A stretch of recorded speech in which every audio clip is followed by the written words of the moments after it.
Me golpeó y se fue. 5 años. Ni una palabra, ni una llamada. Pero en el funeral de mi esposo, apareció.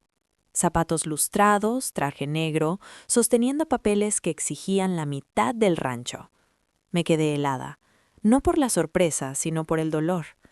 En ese momento me di cuenta de que ser madre era lo único a lo que me había aferrado siempre, y eso me había hecho olvidar quién era yo. Pero de alguna manera, esa misma traición me llevó por un camino que nunca imaginé. Soy Lorene Brightmore. Ahora tengo 70 años y he vivido casi toda mi vida en esta tierra.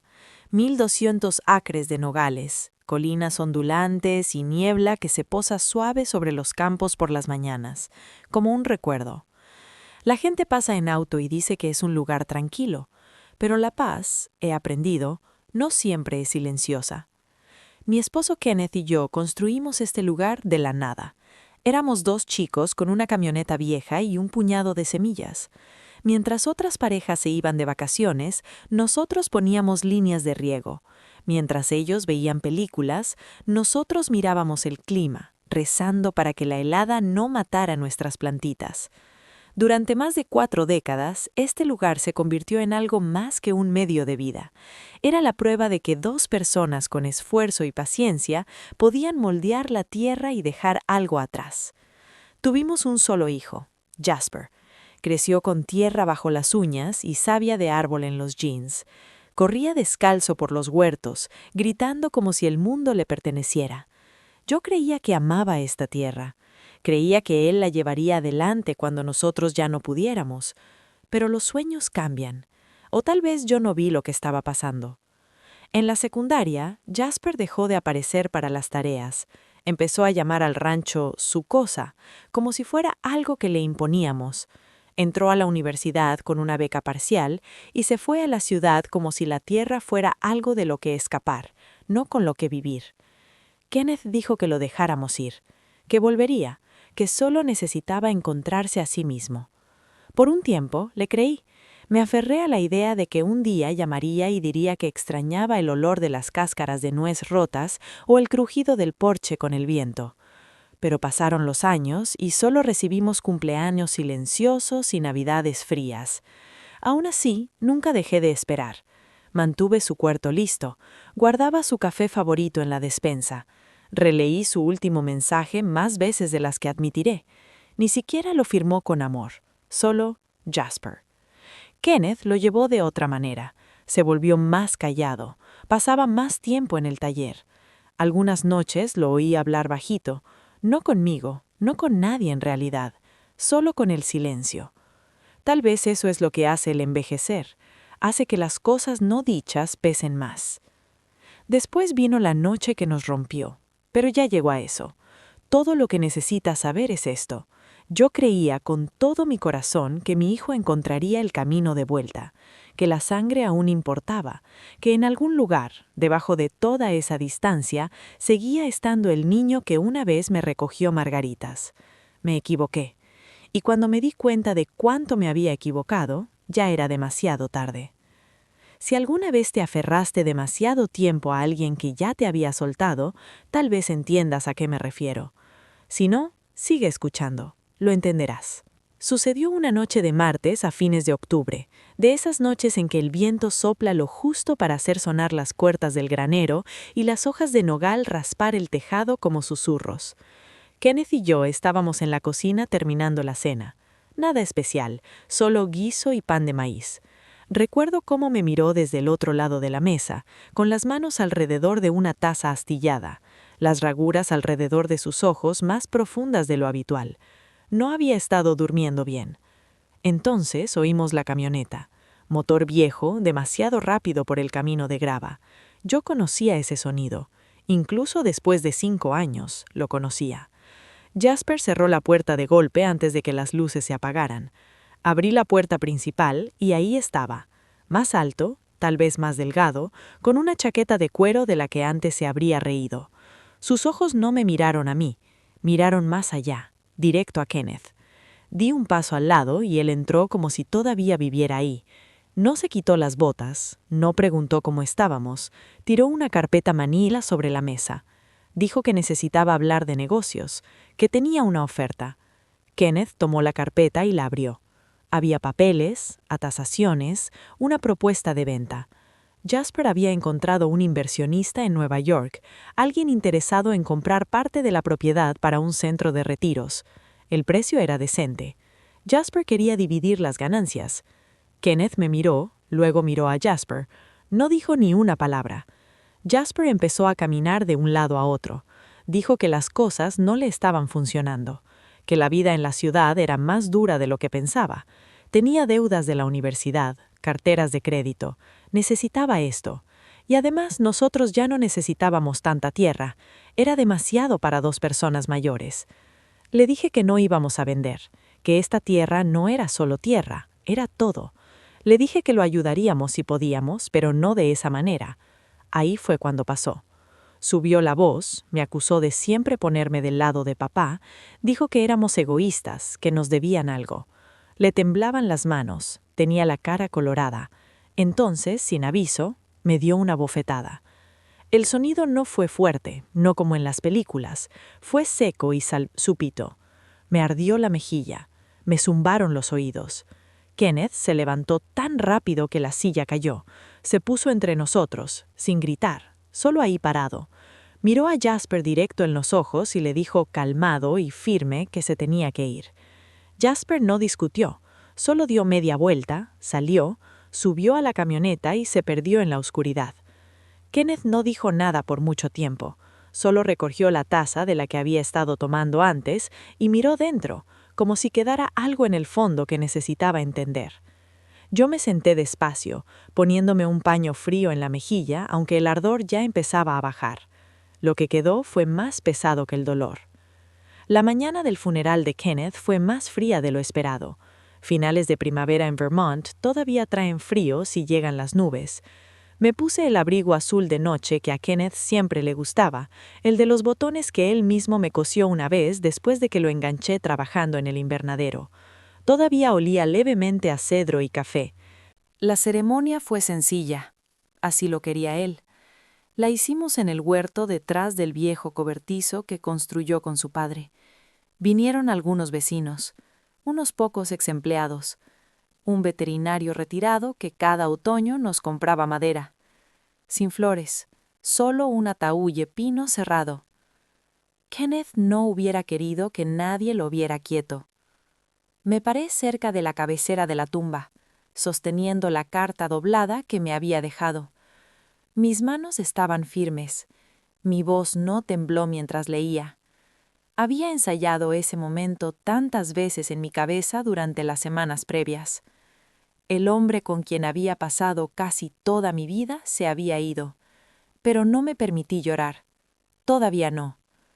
Ya casi terminábamos cuando oí las llantas sobre la grava. Un auto negro elegante se detuvo junto al sendero, cerca del granero. Demasiado brillante, demasiado nuevo, no de por aquí. Se abrió la puerta y salió Jasper, 5 años mayor, bien afeitado, abrigo de lana negro de los que se ponen para hacer una declaración. No se acercó a mí, no me miró, solo se abrió paso entre la gente como si perteneciera ahí. Lo siguió una mujer más joven, rubia, tacones altos en la tierra, y luego un tercer hombre con un maletín. El pastor hizo una pausa. La gente miró alrededor. Nadie dijo nada. Jasper esperó hasta que se dijo la última palabra, hasta que terminó la última oración. Entonces dio un paso adelante, hasta el ataúd. No puso la mano encima. No le habló a su padre. En cambio, se volvió hacia mí y me hizo un solo gesto con la cabeza, como si fuéramos 2 personas en una reunión, no madre e hijo. El hombre del maletín se acercó. Me entregó un documento. Era una notificación legal. Jasper había presentado una demanda contra la herencia. Reclamaba el 50% de la propiedad, toda la parte trasera del huerto, y acceso a todo el equipo. Según él, era el heredero legítimo, y como no había testamento público, tenía derecho. No reaccioné. No pude, no en ese momento. La mujer que venía con él sonrió. Solo lo suficiente para que yo lo notara. No mucho, solo las comisuras tensas, como si esto hubiera esperado que saliera diferente, y ahora estaba saliendo exactamente como ella quería. Jasper habló bajito. Me dijo que era solo negocios, que podíamos arreglarlo rápido, que no teníamos que hacerla fea.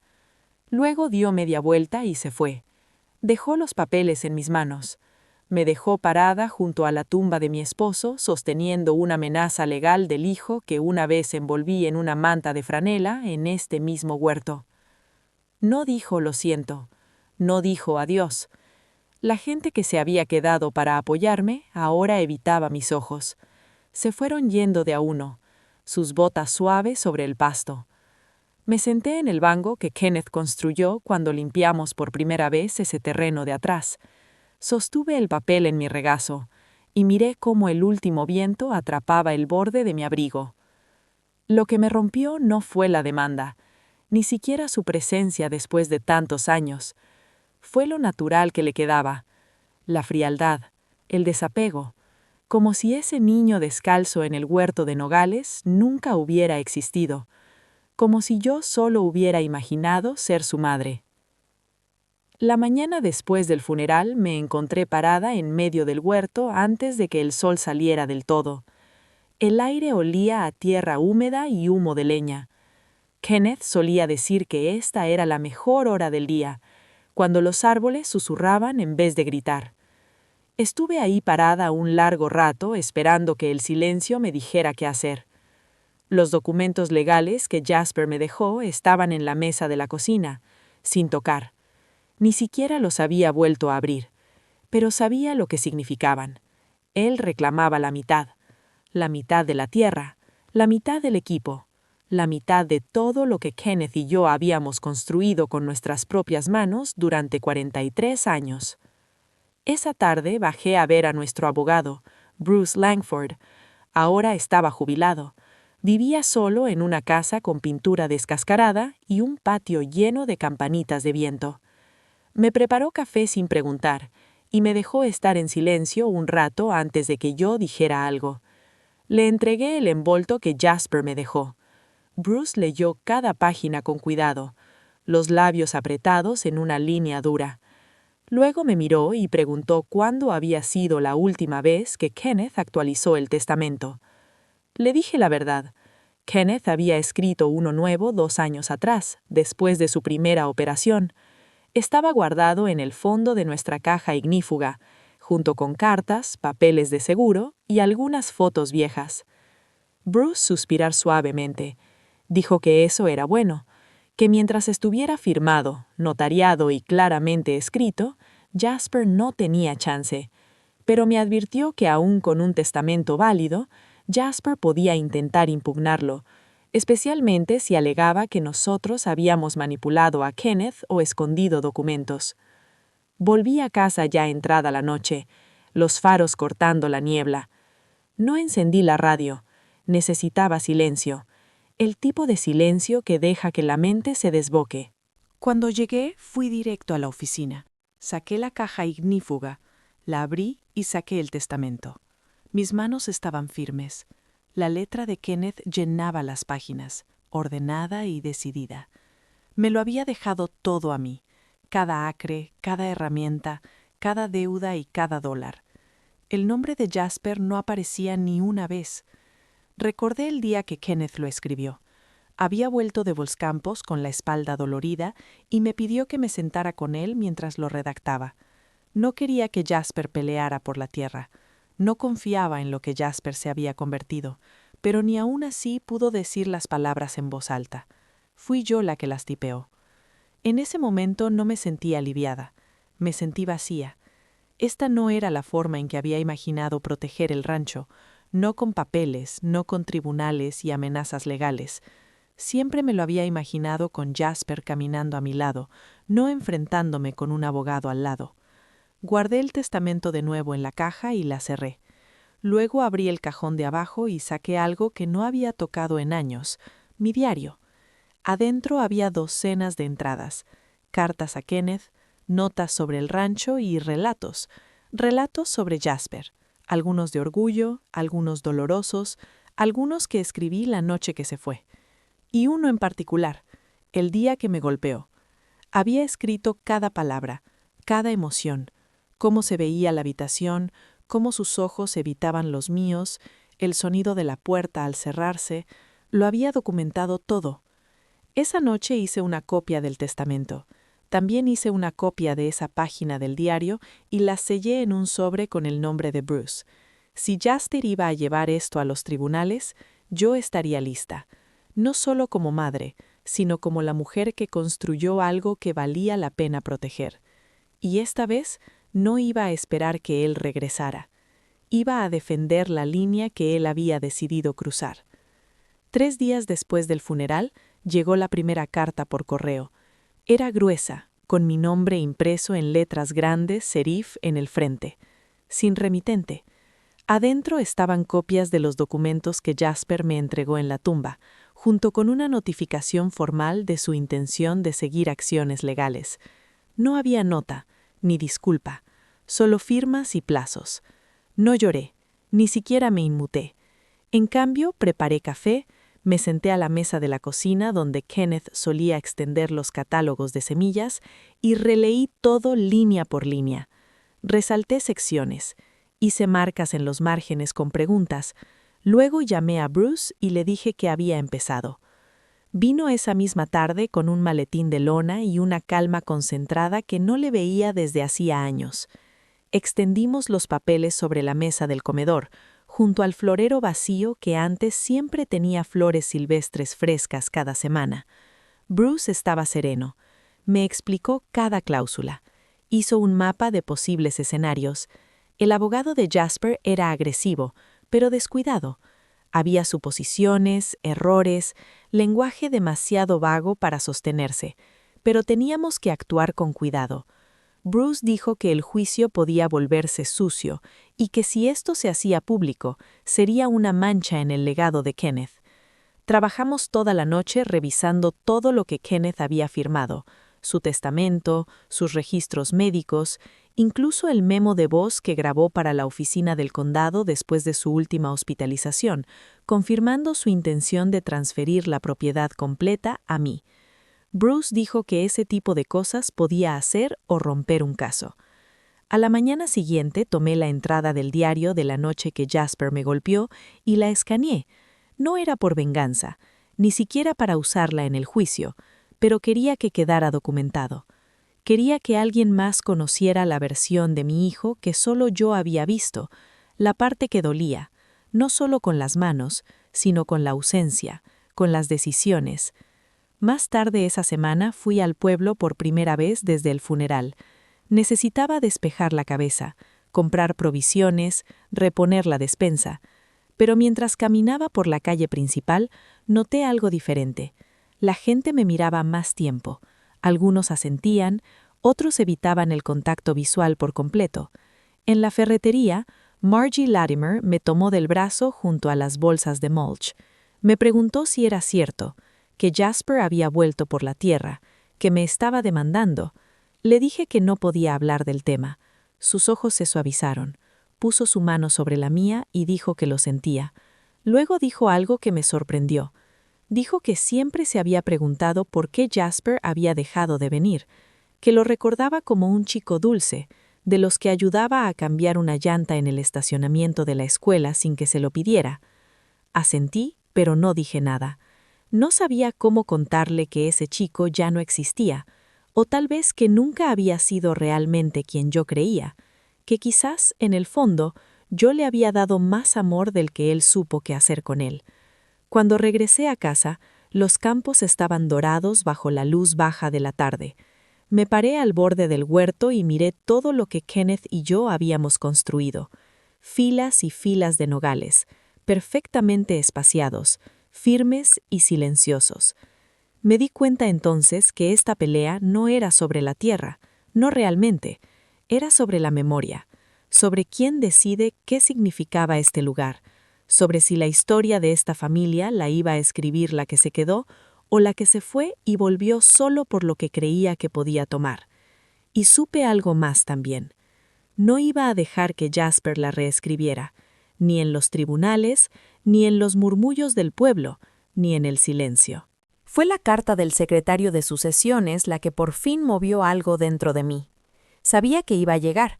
Bruce me había advertido que recibiríamos una notificación formal de los procedimientos en una semana. Aún así, cuando tuve el sobre en la mano y vi la fecha del juicio escrita en letras de molde, se sintió diferente, más definitivo, como si hubiera empezado una cuenta regresiva. Lo puse junto al frutero, sin abrir, y miré por la ventana de la cocina. El sol de la tarde tardía alargaba las sombras en el porche. Podía ver el borde del huerto sur donde Kenneth una vez ató cintas rojas en los árboles que quería vigilar por plagas.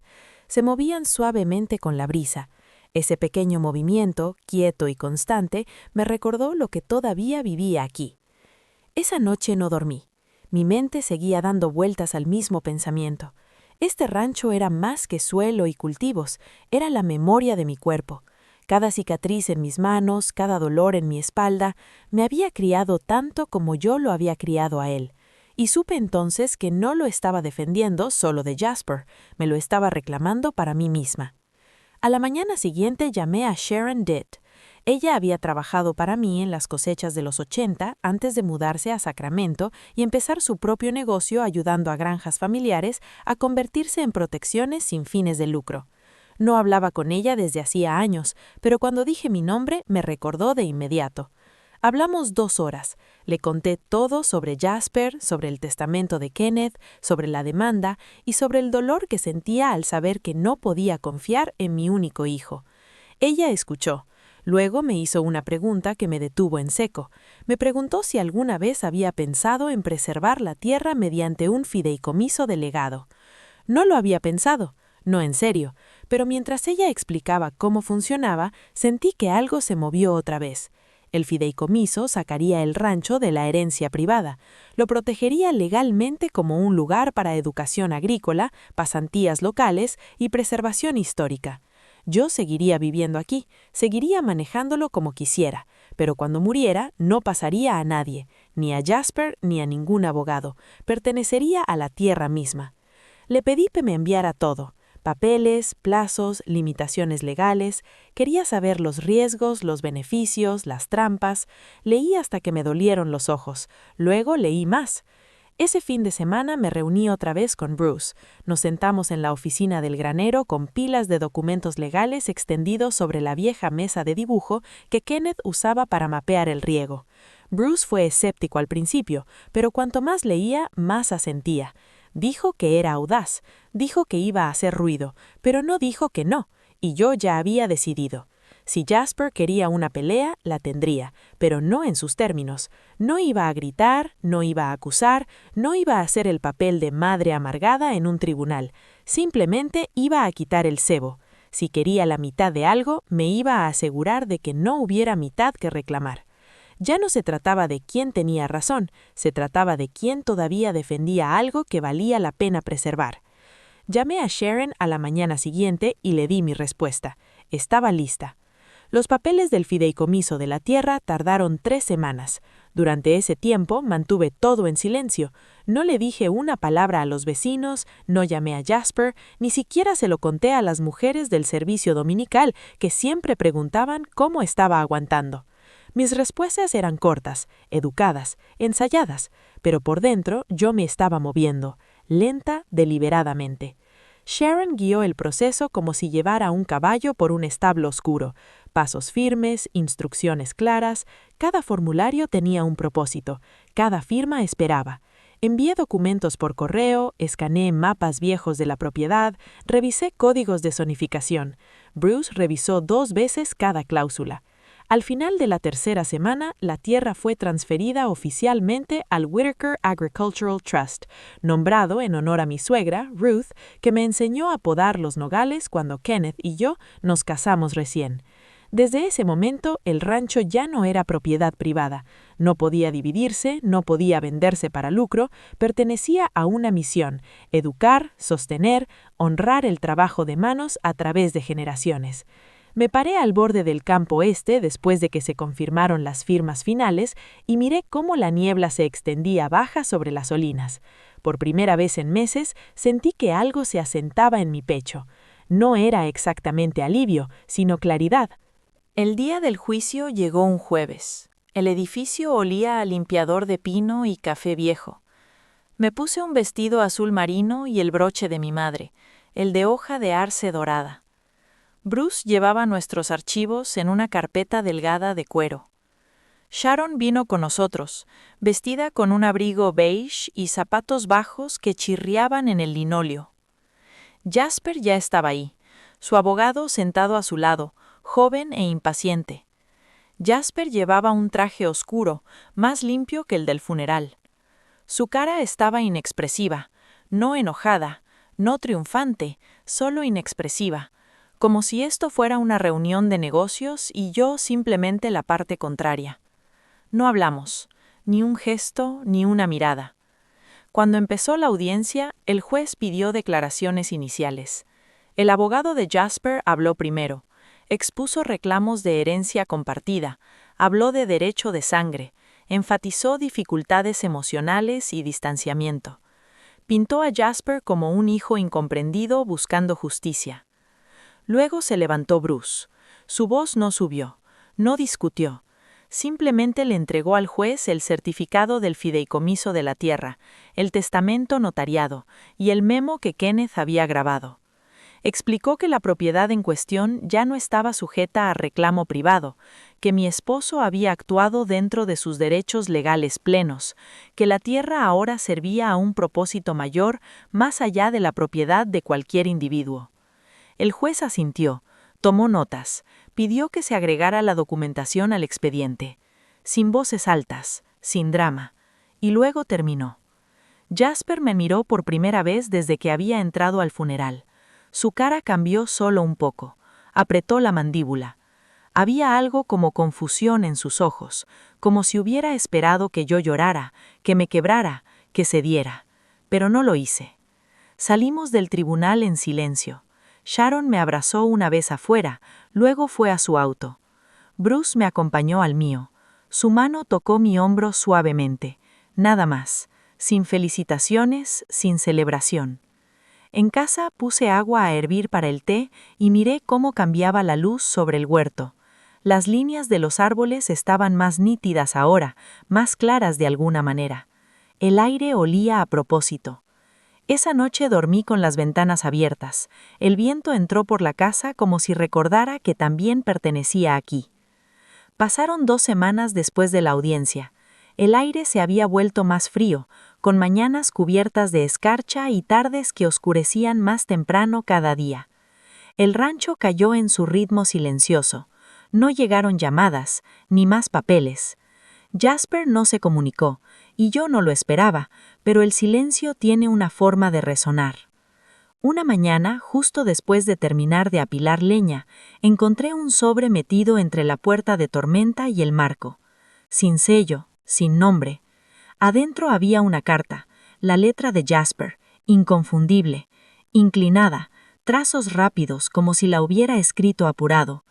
Me senté en el columpio del porche y leí cada línea sin parar. No era una disculpa, no realmente. Decía que estaba choqueado por lo que yo había hecho, que le había quitado algo que por sangre le correspondía, que Kenneth hubiera querido que él tuviera una parte. Luego vino la parte que más dolió. Dijo que ya había sacado un préstamo esperando ganar el caso y ahora estaba atrapado. Dijo que yo lo había dejado sin nada de dónde agarrarse, que había quemado el puente entre nosotros para siempre. Doblé la carta y la guardé en el bolsillo del abrigo. No lloré, no esta vez. Más tarde esa noche subí al ático. No había tocado nada ahí desde que Kenneth se fue. El lugar olía a cedro y polvo. Rebusqué en cajas viejas hasta que encontré una latita de metal donde guardábamos los dibujos de Jasper de pequeño. Figuras de palitos, animales de granja, tractores torcidos. Pasé los dedos por cada uno, recordando al niño que se quedaba despierto hasta tarde ayudando a Kenneth a lavar los cajones de cosecha, que corría detrás de los gatos del granero como si esta tierra le perteneciera.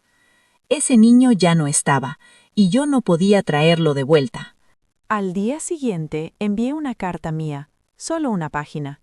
Le dije que había recibido su mensaje. Le dije que entendía su enojo, aunque no estuviera de acuerdo. Le dije que había protegido la tierra porque era lo único que quedaba que no había sido torcido por el rencor. No le pedí nada a cambio. No le ofrecí nada tampoco. La semana siguiente me reuní otra vez con Sharon. Nos sentamos en la mesa de picnic detrás del cobertizo de equipos, mirando a 2 de sus voluntarios del programa A extender muestras de suelo para el proyecto de enseñanza de invierno. Sharon sonrió mientras explicaba sus avances. El fideicomiso estaba funcionando despacio, en silencio, pero funcionando. Estudiantes de la universidad comunitaria habían empezado a venir los fines de semana. Productores locales se estaban inscribiendo para talleres en enero.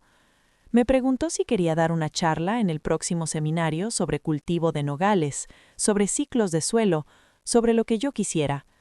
Dudé, luego asentí. Los días siguientes los pasé preparando. Saqué las notas viejas de Kenneth, reescribí algunas mías, practiqué frente al espejo 1 o 2 veces, aunque mi voz siempre se apagaba cuando veía mis propios ojos mirándome de vuelta. El día del seminario me paré frente a 14 personas sentadas en fardos de heno en el granero.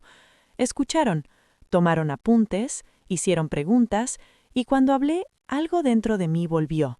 No fuerza, no orgullo, solo firmeza. Después, una joven con tierra bajo las uñas y sonrisa nerviosa se acercó y preguntó si podía ayudar a podar la próxima temporada. Le dije que podía empezar antes, si quería. Había mucho que aprender antes de que llegara el invierno. Mientras la veía volver con el grupo, pensé en el futuro, no de manera grandiosa, no con esperanza atada a las decisiones de otro, solo con el conocimiento silencioso de que algo bueno había echado raíces aquí otra vez, y yo pensaba seguir cuidándolo. Fue a fines de noviembre cuando llegó el último cambio, no dramático, no ruidoso, solo un golpe a la puerta cerca del atardecer, cuando la luz se volvía ámbar sobre los campos y el frío se colaba por los tablones del piso. Me sequé las manos en un trapo, pensando que tal vez era uno de los estudiantes devolviendo algo prestado, pero cuando abrí la puerta, era Jasper. Estaba ahí parado con las manos en los bolsillos del abrigo, hombros encorvados como un chico a punto de ser regañado. Sus ojos se encontraron con los míos solo un segundo antes de desviarse hacia la baranda del porche. No dije nada, me hice a un lado y lo dejé entrar. La casa estaba cálida por el horno. Estaba horneando pan de maíz para el taller del fin de semana. El olor nos envolvió cuando entró a la cocina. No comentó nada, solo se sentó a la mesa, en la misma silla que siempre usaba Kenneth. Yo me quedé junto al fregadero esperando. Jasper sacó un papel doblado del bolsillo del abrigo y lo puso sobre la mesa. Luego me miró y dijo que iba a retirar la apelación. Dijo que su abogado le había aconsejado que no tenía sentido, que la tierra ahora era intocable, protegida, sellada. Asentí, manteniendo las manos quietas contra el borde del fregadero. Siguió diciendo que las cosas no le habían salido bien, que el préstamo que sacó lo había alcanzado, que tuvo que vender su lugar en Phoenix y ahora estaba durmiendo en sofás de amigos. No sonaba amargado, solo cansado. Le pregunté por qué había venido. Me miró entonces y dijo que no estaba seguro. Tal vez curiosidad, tal vez culpa. Hizo una pausa, luego admitió que no esperaba el fideicomiso. Pensaba que me derrumbaría después de que Kenneth muriera, que estaría demasiado abrumada para pelear. Pero no lo había hecho. Ese momento se alargó. Miró alrededor de la cocina, la taza astillada en el alféizar, las cortinas descoloridas, la pila de carpetas de clases cerca de la puerta trasera. Me preguntó si realmente había convertido el rancho en una organización sin fines de lucro. Le dije que sí. Preguntó si eso significaba que nunca vería un centavo de él. Volví a decir que sí. Estuvo callado un rato. Luego asintió despacio, no enojado, solo aceptando algo que no se había permitido creer antes. Entonces, para mi sorpresa, preguntó si podía ayudar con algo, cualquier cosa, aunque fuera barrer el piso del granero. No respondí de inmediato. Pensé en todas las versiones de él que había cargado a lo largo de los años. El niño en el barro, el adolescente que cerraba puertas de golpe, el hombre que me golpeó, y ahora esta versión, vacía, de vuelta, pero no realmente en casa. Al final le dije que había una fila de herramientas que necesitaban afilarse y una pila de sillas del taller que necesitaban lijarse antes de que el invierno las partiera. Asintió otra vez, se levantó y salió sin decir otra palabra. Lo miré desde la ventana de la cocina mientras cruzaba el patio. Sus pasos eran lentos, inseguros, pero eran suyos. Esa noche me senté junto a la chimenea, dando vueltas a la carta de Jasper en la mano. No sabía qué pasaría después, si se quedaría, si esta versión de él desaparecería como las otras, pero también sabía que ya no lo estaba haciendo por él. Había construido algo con raíces, y ahora iba a sobrevivir al ruido. Aunque él viniera y se fuera otra vez, la tierra permanecería, el fideicomiso resistiría, y yo, por primera vez en años, no sería la que quedara esperando. Jasper empezó a aparecer por las mañanas, no todos los días, no con una gran disculpa, solo en silencio, como alguien probando si la puerta seguiría abierta. La primera vez vino con una bolsa de guantes y preguntó si la pila de compost necesitaba que la revolvieran. La segunda vez limpió los canalones del cobertizo sin que se lo pidiera. Le di tareas pequeñas, trabajos que no requerían hablar. Nunca hizo desastre, nunca tocó la casa. Se mantenía en los edificios de afuera, los árboles, los bordes, y yo lo dejé. Los voluntarios lo notaron. Vi las miradas que intercambiaban cuando Jasper entraba al granero durante sus reuniones de la tarde. Se mantenían a distancia, sin saber cómo tratarlo. No expliqué, no les di una historia, solo seguí con el ritmo del lugar como siempre. Para mediados de diciembre, Jasper había empezado a mostrar más interés en los programas del fideicomiso. Una tarde lo sorprendí leyendo una carpeta que Sharon había dejado en la mesa del porche, la que describía el currículo de primavera. No dijo nada cuando me vio, solo cerró la carpeta con cuidado y preguntó si todavía teníamos aquel viejo medidor de pH del suelo de los 80. Sí lo teníamos. Esa noche, después de que los voluntarios se fueron, Jasper se quedó y preguntó sobre la última cosecha de Kenneth. Fue la primera vez que dijo el nombre de su padre desde el funeral. Preguntó qué tan malo había sido, si había sufrido. Le dije la verdad, que había sido lento, que algunos días fueron peores que otros, que Kenneth había querido morir aquí, en su tierra, no en una cama de hospital rodeado de máquinas. Le dije que Kenneth había conseguido su deseo. Jasper miró el piso un largo rato antes de asentir. Luego se levantó y se fue. A la mañana siguiente llegó un paquete. Estaba dirigido a mí, pero el remitente era de una librería en Nuevo México. Adentro había un ejemplar de una memoria agrícola rara de la que Kenneth solía hablar, una que nunca había podido encontrar. Metida en la tapa había una nota, solo unas líneas. Decía que se había acordado. Guardé el libro en el alféizar de la cocina. No le di las gracias, no lo mencioné, pero noté que se quedaba un poco más cada día, que sus hombros ya no se curvaban tanto. Una semana después, lo vi caminando con una de las voluntarias más jóvenes por el campo norte. Le estaba señalando las líneas de riego, explicando algo. Su voz era baja, pero firme. Cuando pasaron por el cobertizo de herramientas, oí que ella se reía.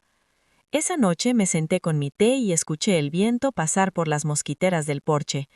No hubo resolución, ni un gran momento de perdón, pero algo más silencioso había echado raíces.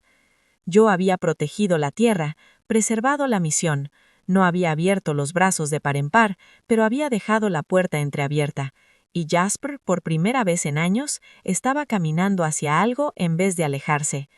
No sabía qué vendría después, pero la tierra estaba descansando. Los árboles eran fuertes, las manos que la cuidaban eran nuevas y viejas a la vez. Eso era suficiente por ahora. Para la primera semana de enero, la escarcha se había asentado profundo en el suelo. El rancho bajó a su ritmo de invierno. La mayoría de los días eran silenciosos, marcados solo por el sonido de botas en la grava y el golpe suave al cerrar los cajones de alimento.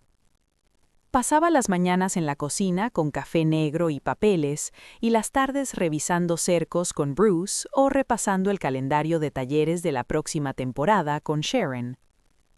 Jasper seguía por ahí, no todos los días, pero lo suficiente como para que su ausencia empezara a sentirse extraña. Una tarde caminé hasta el borde norte donde estaban podando los árboles más jóvenes.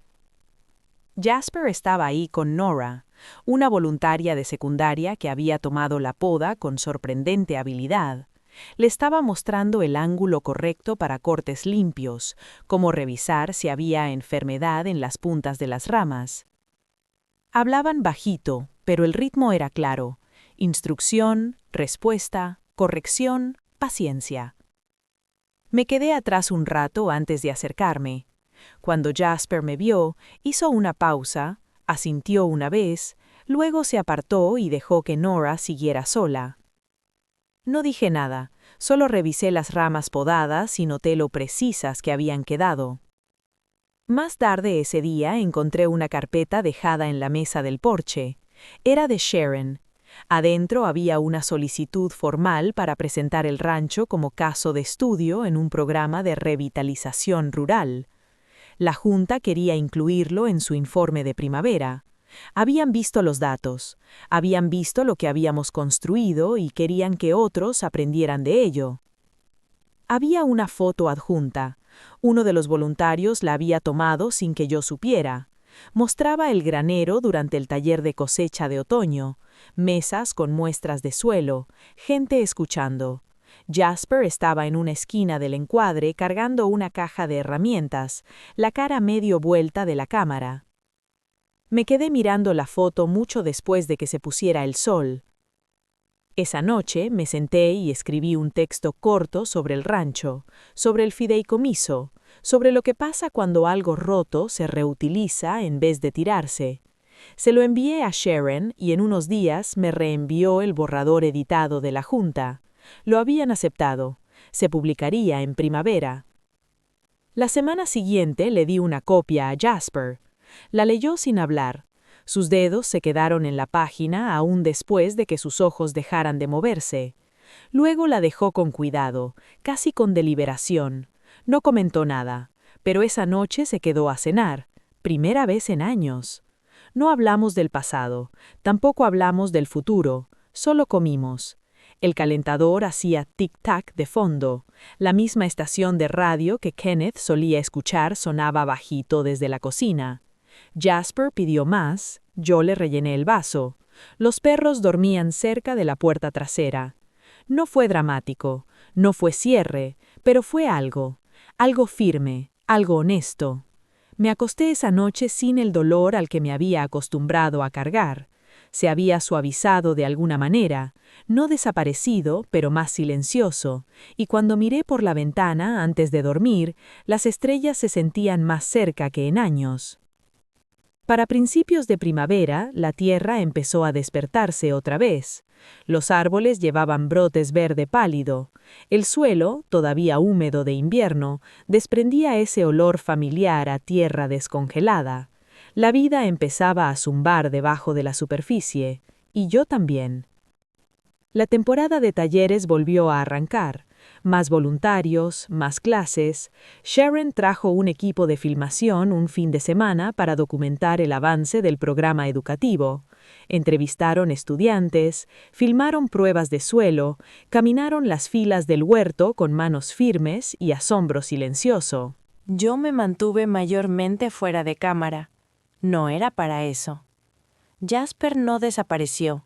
Tampoco se mudó de vuelta. Se quedó cerca a su manera, arreglando lo que estaba roto, reemplazando lo que se había gastado. Nunca le pregunté qué vendría después para él. No necesitaba saberlo.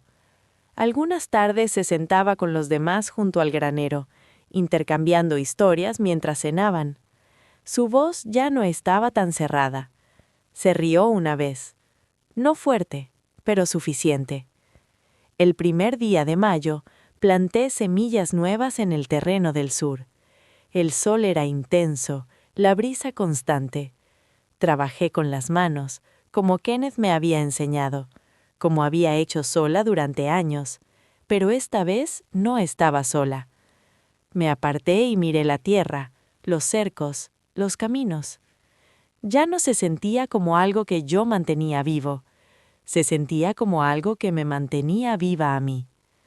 No había perdonado todo. Algunas heridas no cierran como queremos, pero dejan de sangrar. Esto no era un final perfecto, pero era el correcto, del tipo que se construye con decisiones silenciosas de todos los días, del tipo que crece incluso cuando nadie mira. Y eso, había aprendido, era más que suficiente.